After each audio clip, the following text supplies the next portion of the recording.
Oi, eu sou a Isabela. E eu sou a Monique, e esse é o nosso especial de Halloween. Onde diariamente vocês vão conhecer fãs e produtores de conteúdo relacionados ao terror, comentando sobre subgêneros e temas, dando diversas dicas para você conferir. Então prepare seu fone de ouvido e aproveite as indicações de hoje.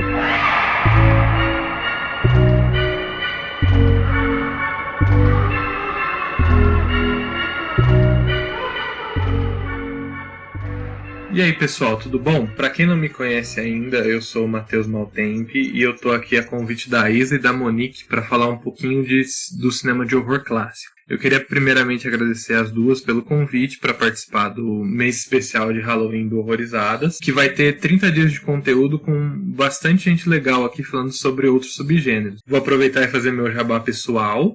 Se você gostou desse episódio e quiser conhecer mais do meu trabalho, eu sou produtor, roteirista e diretor na Super Excêntrico Filmes. Eu já estive aqui no Horrorizada antes para falar do Fantaspo at Home e do meu curta-metragem Às Vezes Ela Volta, que está na antologia da pandemia e vocês podem alugar em todos os serviços de streaming. Eu também faço parte do podcast Necronome Conversa, que tem episódios novos todas as quintas-feiras. E eu escrevo críticas lá no site também. Para você ler esses trabalhos, ouvir e ver um pouco mais dos meus curtas-metragens, você pode me seguir nas minhas redes sociais, que é no Instagram, @MatheusMaltemM, @SuperExcêntricoFilmes e o @Necronversa, que é o nosso Instagram do podcast. E você pode me seguir no Twitter também, que é @MatheusMaltempe. Vamos começar agora com o conteúdo. Bom, eu acredito que para falar do horror clássico, seja mais interessante a gente explicar o surgimento do horror como gênero e comentar um pouco das influências que ajudaram para que ele surgisse. Lembrando que isso aqui é um recorte só, eu vou falar bastante do horror ocidental, americano, porque ele teve diversos surgimentos diferentes e foi influenciado por estéticas diferentes em grande parte do mundo, e isso daí ia precisar de umas 10 aulas de 2 horas pra gente falar de tudo isso. Bom, é interessante a gente notar que os primeiros passos desse gênero a gente já pode observar no cinema do Méliès, que foi um diretor importante do primeiro cinema. Aquele que era silencioso, câmera parada, que junto com os irmãos Lumière que ajudaram a inventar o cinema.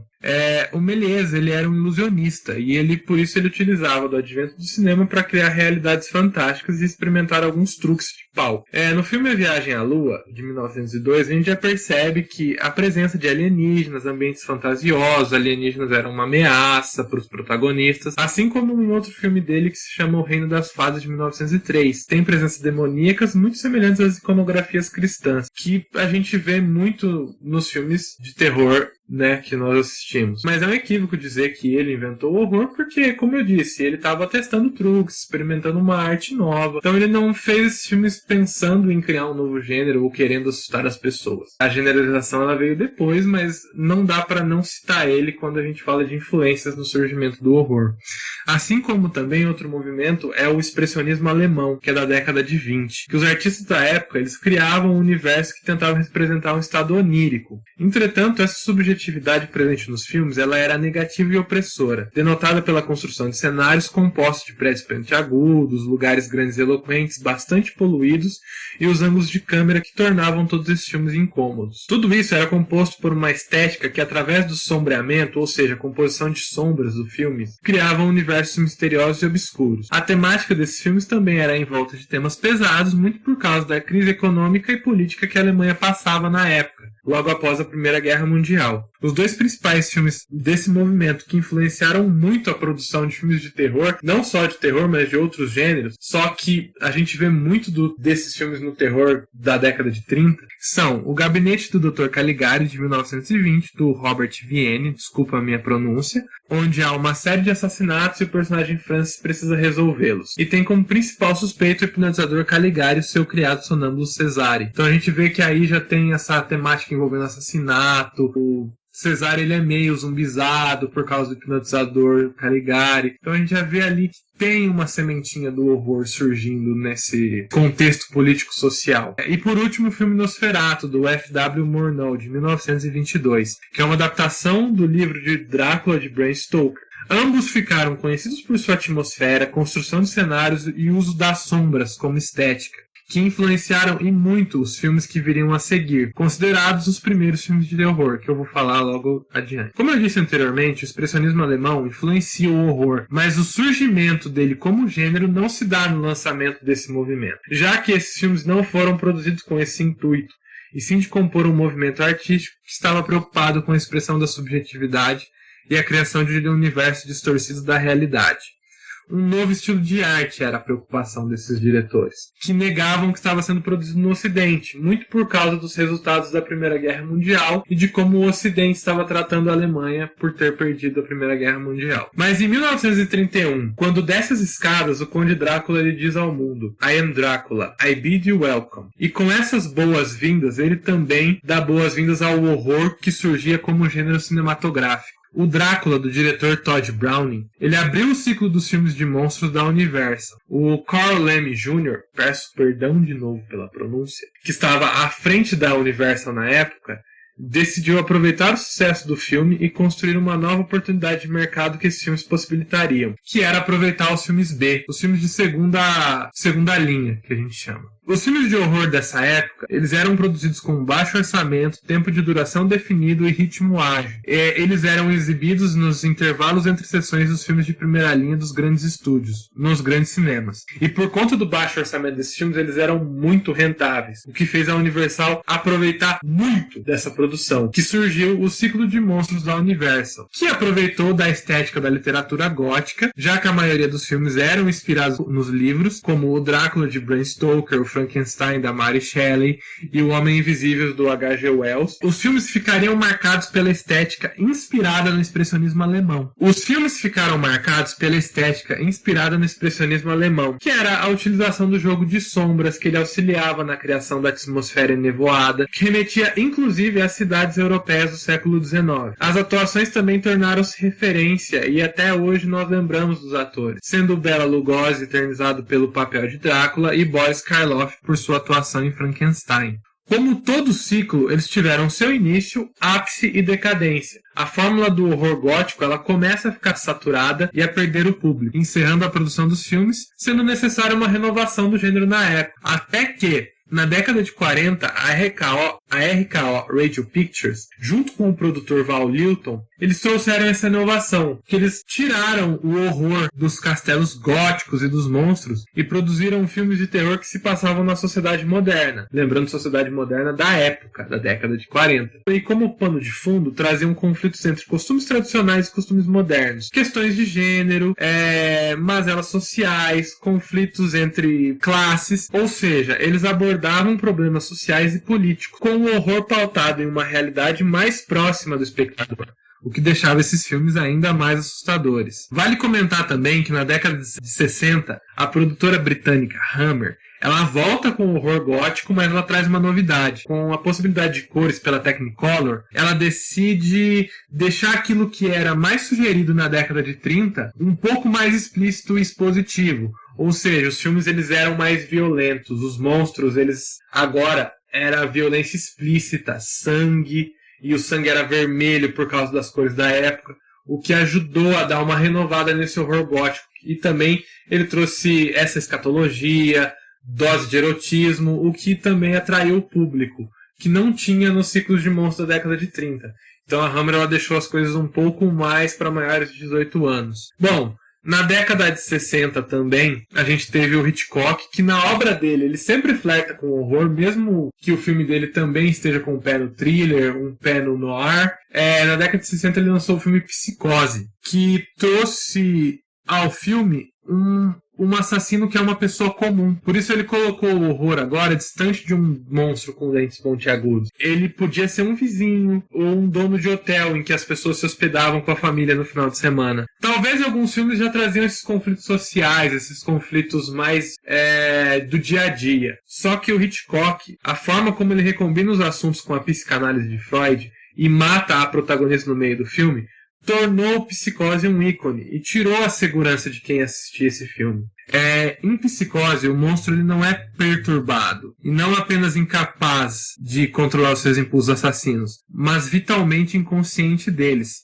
Ele acredita que o assassino é sua mãe, uma mulher que morreu anos antes, mas cuja morte ele não pode reconhecer. Ele é, portanto, uma personalidade dividida. Eu trouxe esse trecho do livro do Mark Jankovic, chama Horror, the Film Reader. A gente tem que falar dos filmes, é óbvio, é importante a gente citar alguns filmes como exemplo desse subgênero. E para exemplificar um pouco isso que eu falei, eu trouxe o filme Cat People, de 1942, do diretor Jacques Tourneur. Em português chama Sangue de Pantera, que conta a história da personagem Irena Dubrovna, que conhece o personagem Oliver. E os dois se apaixonam, mas ela sempre tem alguma coisa que a impede de continuar nesse relacionamento. Mesmo casada, ela se mantém distante. E ela acha que é uma maldição própria dela, uma maldição dentro dela. O que explica um pouco os textos do autor James Woods, que analisou o terror. Tudo bem que eles são analisando o terror da década de 70, mas cabem um pouco aqui, porque ele coloca a personagem feminina como uma personagem forte, etc., mas ela tem algum problema. Então, o James Woods, ele diz que os filmes de horror, eles sempre colocavam o outro como monstro, que eram as minorias da época. E esses filmes sempre tentavam trazer o status quo de volta. Por isso os finais eram, abre aspas, felizes, que era a morte do monstro. Que isso agradava a família tradicional americana da época.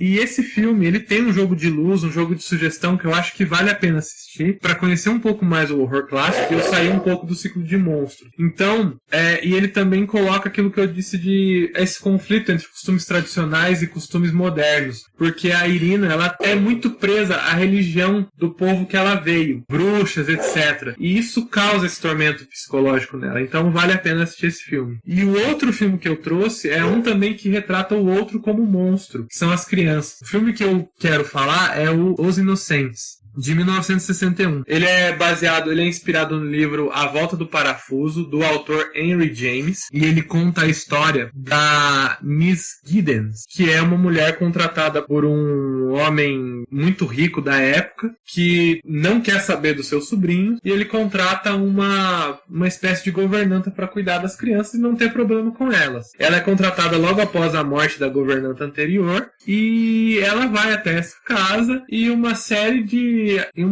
acontecimentos estranhos ocorrem nessa mansão envolvendo as duas crianças, e essa babá começa a acreditar que as crianças estão possuídas por dois espíritos que assombravam a mansão. E, de novo, esse autor James Woods, ele diz que o horror anterior, o horror da década de 70, e também o horror, e eu aplico isso um pouco ao horror anterior, tinha essa temática de filmes que abordavam o outro como vilão, e ele também coloca as crianças. Ele faz um estudo a partir da psicologia de Freud, da psicanálise, e as crianças, elas são sempre reprimidas por seus impulsos. E nesse filme, ele coloca muito isso, as crianças, elas agindo como adultas, principalmente o menino, ele bebe a governanta, ele flerta com a governanta, e isso tudo, além das aparições, das assombrações do filme, torna muito incômodo ver uma criança com essas questões adultas. Ver uma criança agindo como um adulto, como um possível assassino, mesmo que seja uma criança possuída. Então,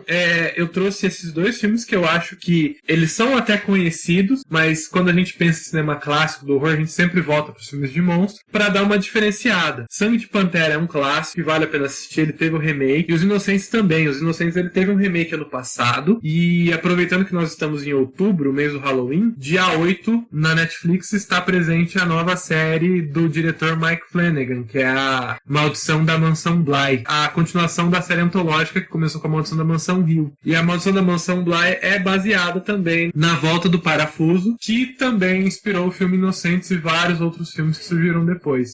Então é basicamente isso que eu para falar assim bem resumidamente sobre o horror clássico. A narrativa também muito inspirada na curiosidade, como está no texto Why Horror, do Noah Carroll, que a gente está sempre curioso para saber o que vai acontecer com o personagem. O filme entrega uma coisa e aí ele esconde outra, e aí tem essa coisa do ser humano, ele ter essa curiosidade com o obscuro, com o oculto. Então esses filmes, eles flertavam muito com isso. As sombras, a gente não conseguia ver muito as aparições. Então vale a pena conferir o horror clássico. Também a obra do Hitchcock, que a gente gente pode colocar no filme de horror, Rebecca, que é um filme de assombração sem fantasma. Então fica aqui as minhas indicações e esse resumo bem breve do que é o horror, do que foi o horror clássico. E então, Sangue de Panteras Inocentes. Agradeço muito a Isa e a Monique pelo convite. Eu espero que vocês gostem desse episódio e ouçam os outros, ouçam o podcast Horrorizadas, elas fazem um excelente trabalho. E também, muito obrigado e espero estar com vocês em próximos episódios e que vocês também estejam portas abertas para o Necronome Conversa. Vamos continuar aí falando de horror. Muito obrigado, pessoal. Então, eu fico por aqui.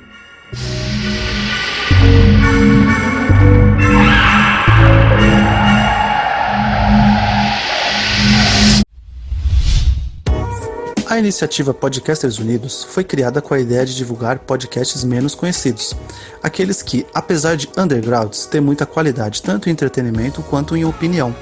Por aqui você tem a chance de conhecer novas vozes que movimentam essa rede. Então entre lá no nosso Instagram, o @podcastersunidos, é só escolher e dar o play.